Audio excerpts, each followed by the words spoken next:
Hey guys, Darren here. Welcome to Mayhem Country Living. I want to talk to you today about what is going on in government and the weaponization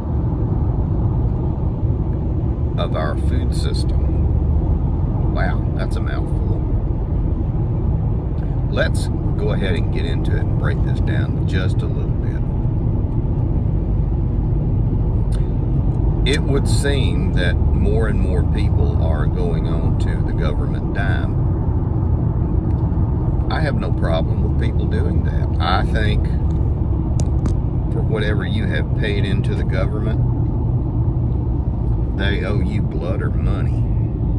And so you take back what you can get.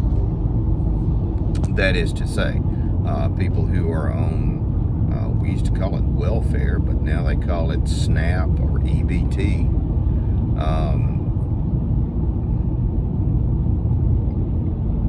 I understand the reasoning behind it, and it is a nice cushion, a fail-safe for some people.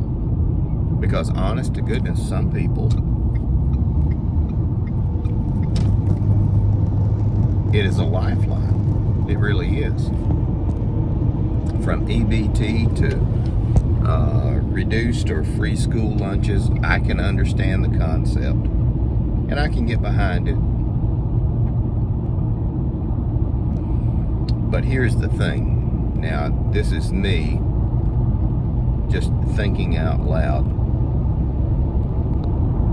I look and see what all's going on, and I see a lot of us who are growing gardens, and while we may not be supplementing our income, or rather our diets, 100%, we're doing what we can, and we are generating income as well from selling it to other people who need it. For example, I have about 3 acres that we live on, and while I cannot put a beef cow or 20 on my 3 acres, I have access to people who can and do, and I purchase from them. And it has nothing to do with government or USDA or any regulations or anything like that. That is freedom. That is liberating. And while I may not have access to the beef cows, I might have access to 100 chickens that lay 30 eggs a day. And the people who have the beef cows now have eggs or access to eggs, poultry. So you see, we're building a counterculture, and that is not what government wants, because how easy do you think it is to control some people, a group of people, who one person has beef cows, one person has chickens, one person has milk cows. You trade and share in between. Wait a minute. I thought I needed government to tell me my food was safe. I thought I needed the USDA to hold my hand and make sure my spinach didn't give me herpes. Think about spinach herpes. That ought to be a t-shirt.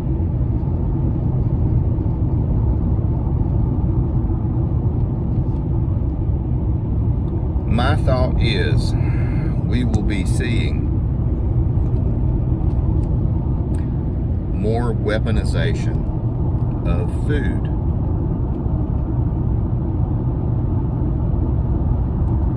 To control Americans.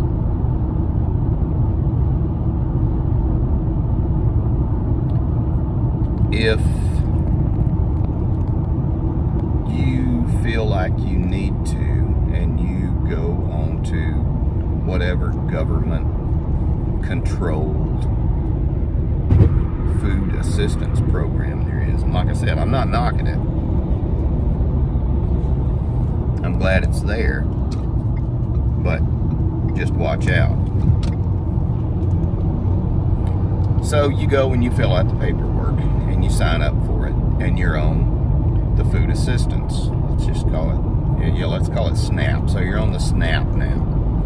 All right, so you get it, I don't know, first of the month, or I don't know, something like that. You get it the first of the month.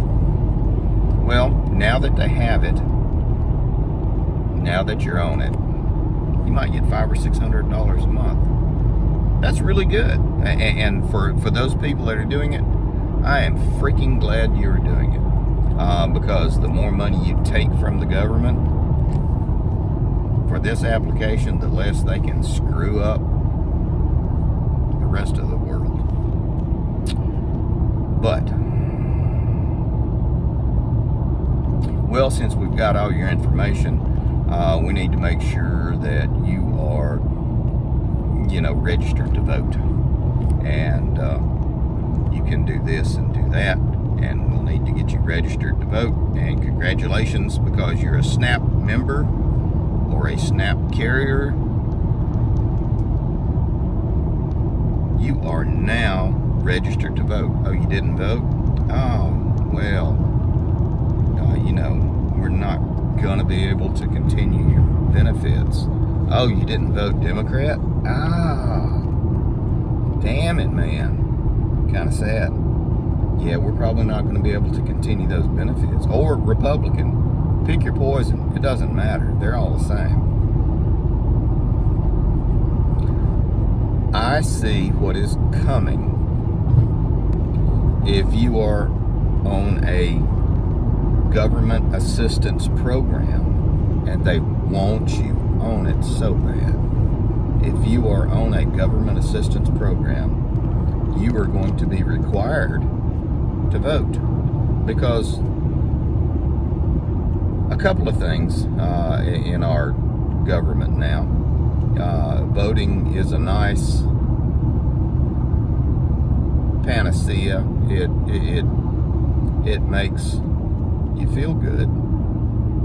Whether or not it works or not, in my opinion, it doesn't. But it might be to you. But if you don't vote, and if you don't vote the way they want, well, you're not going to be able to get the full benefits. We might have to reduce your benefits, because part of that was funded by the Democratic National Convention, or the GOP. God bless you. We love you for voting your conviction, but we're not going to be able to give you your full benefit this month. Or you go into that place and they talk about freedom and liberty. Don't think we can give you your full benefit this month. How about we just give you a third of your benefit, and you tell your kids why their stomachs are empty. This is why we grow food. This is a systematic weaponization of food that has been going on since biblical times, recorded history. Joseph of Egypt, Joseph of the coat of many colors, remember? From Sunday school, guys? Okay. Well, there were the 7 years of plenty, and then there were the 7 years of nothing. And it went from people were willing to buy food, paying whatever they could, to people were willing to sell themselves to buy food, to eat. In effect, to become a slave.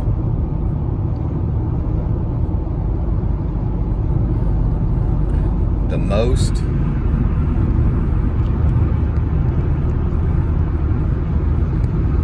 guerrilla, renegade thing you can do is to grow your own food. Keep doing it. Keep doing the good things. I know 90% of you guys who watch do it to some degree.